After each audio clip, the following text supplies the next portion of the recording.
Hello students, आज हम पढ़ेंगे वेस्ट वाटर ट्रीटमेंट प्लांट। यानी एक ऐसा प्लांट का मतलब पौधे से नहीं है, यहाँ पे प्लांट का मतलब है एक बहुत बड़े सेटअप से जो सेटअप बनाया जाता है जो भी वेस्ट वाटर है उसको क्लीन करने के लिए। ठीक है, हमारी प्रीवियस वीडियो में हमने एक एक्टिविटी पढ़ी थी बच्चों, जिसमें हमने सैंपल 1, सैंपल 2, सैंपल 3, सैंपल 4 इस तरह से सैंपल्स तैयार किए थे और हम उसमें कर क्या रहे थे, हम पल्यूटेड वाटर को क्लीन कर रहे थे, है ना।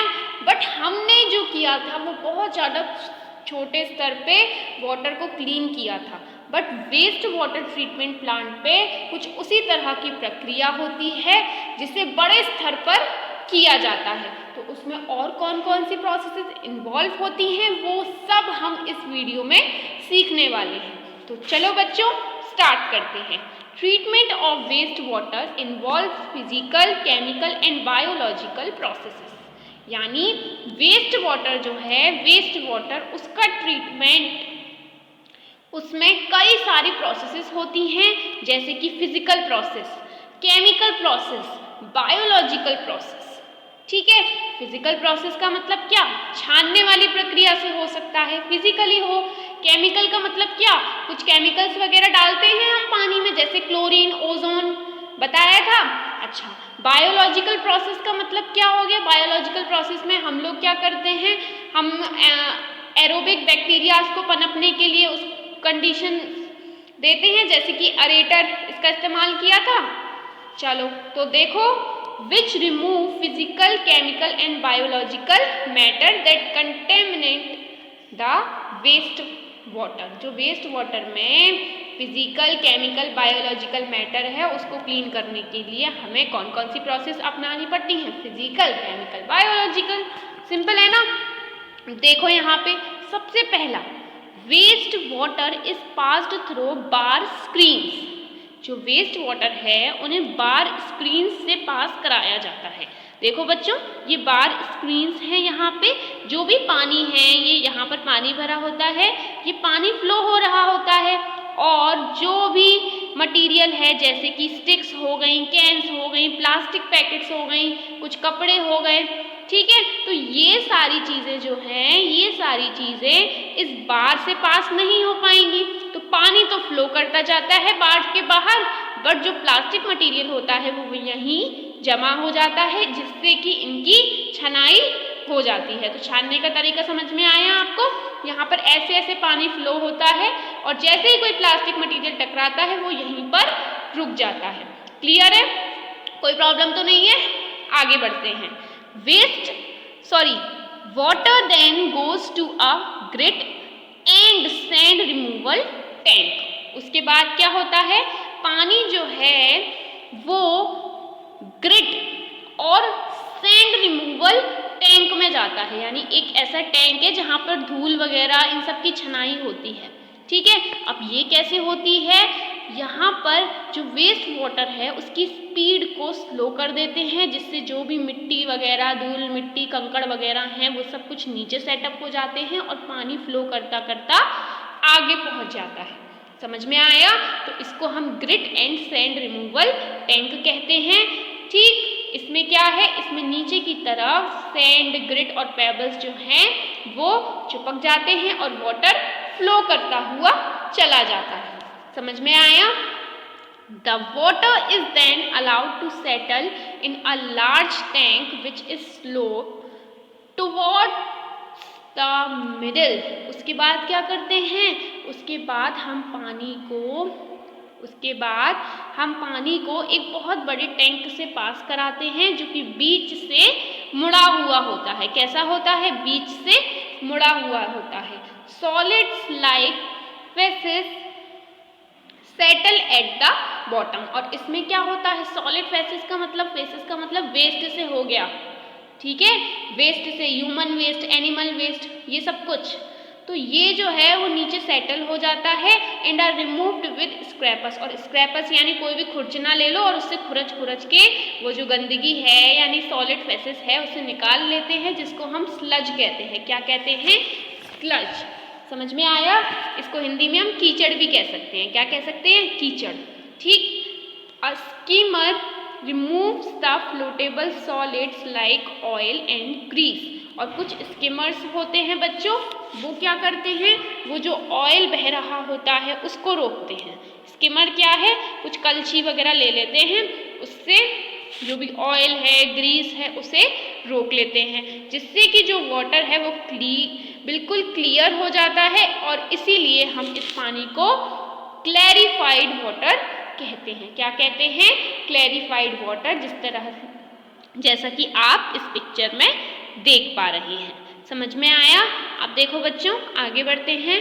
The sludge is transferred to a separate tank. और जो स्लज है, स्लज का मतलब जो भी कीचड़ निकली है, जो बॉटम में जमा हो गई थी, तो उस स्लज का क्या करते हैं हम, उस स्लज को एक दूसरे टैंक में अलग कर देते हैं, जहाँ और फिर उसके बाद क्या होता है, उसके बाद उसमें एनारोबिक बैक्टीरियाज जो हैं वो उसको पूरी तरह से डिकम्पोज कर देते हैं, उसको पूरी तरह से तोड़ देते हैं।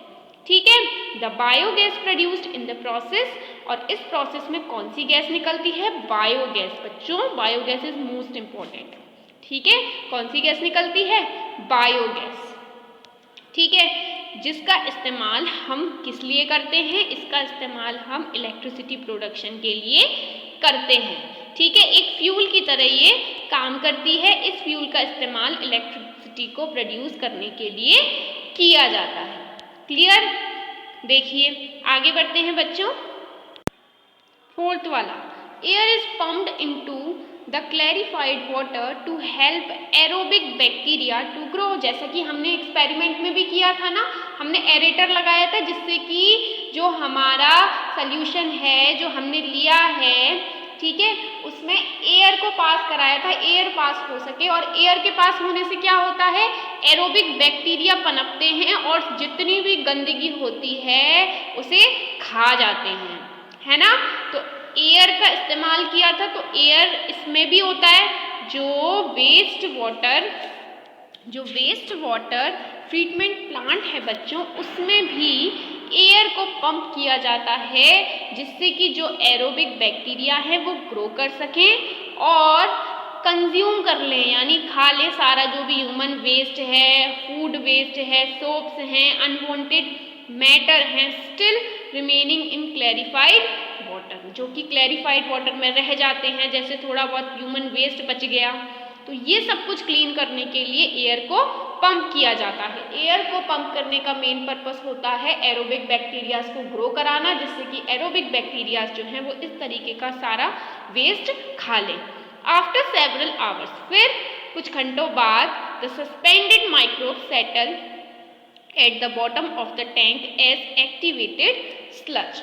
और फिर जो माइक्रोब्स होते हैं, माइक्रोब्स यानी उसमें जो जितने भी जीवाणु हैं वो फिर भी नीचे की तरफ बैठ जाते हैं, सेटल डाउन हो जाते हैं, और इसी को हम एक्टिवेटेड स्लज कहते हैं। क्या कहते हैं, एक्टिवेटेड स्लज। अब ये जो स्लज है ना, इसकी भी छनाई होगी। देखो, the water is then removed from the top. और जो ऊपर ऊपर पानी आ जाता है ना, क्लैरिफाइड वाटर है, क्लैरिफाइड वाटर में क्या किया हमने, एयर डाल दी। एयर से क्या हुआ, स्लज, एक्टिवेटेड स्लज पैदा हुआ। एक्टिवेटेड स्लज का मतलब जो भी माइक्रोब्स वगैरह हैं वो सब कुछ मिले हमें, तो एक्टिवेटेड स्लज मिल गया। और ऊपर का जो भी पानी है उसको हमने अलग निकाल कर सेपरेट आउट कर दिया। अब एक्टिवेटेड स्लज में 97% जो है वो पानी है, तो उसको भी तो चाहिए, वो पानी भी तो हमें चाहिए। तो देखो उसको कैसे रिमूव करते हैं, the water is remove by sand drawing bags और मशीन। और फिर उसके बाद जो एक्टिवेटेड स्लज में 97% पानी रह गया है, उसको सॉइल बेड्स से रिमूव किया जाता है। सॉइल बेड्स का मतलब क्या हो गया, यहाँ पर इस तरह से सॉइल की बेड्स होती हैं, इनसे पानी को पास कराया जाता है, जिससे जो भी गंदा मटीरियल है वो ऊपर रह जाता है और साफ पानी नीचे पास्ड आउट हो जाता है। एक तरह से फिल्ट्रेशन का काम करती हैं सैंड ड्राइंग बैग और मशीन्स। समझ में आया? अब देखो, जो ड्राइड स्लज है यानी सूखी हुई जो कीचड़ है, उसका इस्तेमाल किसके रूप में करते हैं हम, मैन्योर के रूप में करते हैं। मैन्योर यानी खाद। खाद बच्चों प्लांट के लिए बहुत ज़्यादा इम्पॉर्टेंट होती है। फार्मर्स वगैरह हैं वो मैन्योर का बहुत ज़्यादा इस्तेमाल करते हैं। इससे जो क्रॉप्स हैं उनको फर्टिलिटी मिलती है। क्या मिलती है? फर्टिलिटी मिलती है सॉइल को, जिससे जो क्रॉप्स हैं वो न्यूट्रिशन गेन कर पाती हैं। क्लियर है? आगे देखिए, The water in our river is cleaned naturally by the process that are similar to those adopted in a waste water treatment plant। और पता है आपको जो नदियां हैं वो कैसे साफ होती हैं? तो नदियां भी नेचुरल प्रोसेस के थ्रू साफ होती हैं, और ये जो नेचुरल प्रोसेस है ये बिल्कुल सिमिलर है जैसा कि हमने वेस्ट वाटर ट्रीटमेंट प्लांट में देखा। ऐसा नदियों में नेचुरली हो जाता है। ठीक है, चलो आगे देखिए। डिड यू नो, क्या आपको पता है, it has been suggested that we should plant eucalyptus trees all along sewage ponds. यानी ऐसा कहा जाता है कि हमें पॉन्ड्स वगैरह के पास यूकैलिप्टस ट्रीज को लगाना चाहिए। ऐसा क्यों? These trees absorb all the surplus waste water rapidly and release pure water vapor into the atmosphere। ऐसा क्यों बच्चों? क्योंकि यूकैलिप्टस प्लांट्स जो हैं, यूकैलिप्टस ट्रीज जो हैं, वो बहुत जल्दी वेस्ट वाटर में से वाटर को एब्जॉर्ब कर लेते हैं, अपने अंदर सोख लेते हैं, और फिर एटमॉस्फेयर में प्योर वाटर यानी फ्रेश वाटर के थ्रू वो रिलीज कर देते हैं, और वो वाटर वेपर फिर बादलों तक जाती हैं, बादलों से फिर यहाँ बरस जाती हैं। ठीक है, तो ये पानी का एब्जॉर्प्शन कराने का बहुत ज़्यादा अच्छा तरीका हुआ कि आप एक यूकैलिप्टस ट्री को वहाँ पर लगा दें। अब यूकैलिप्टस ट्री क्या होते हैं बच्चों?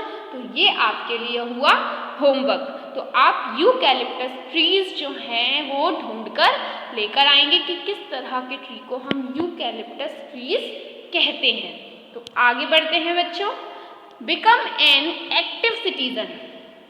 अगर आप एक बहुत ज़्यादा जागरूक नागरिक हैं, तो जागरूक नागरिक होने के साथ आपकी क्या क्या रिस्पॉन्सिबिलिटीज़ हैं, आप क्या कर सकते हैं अपने स्तर पर।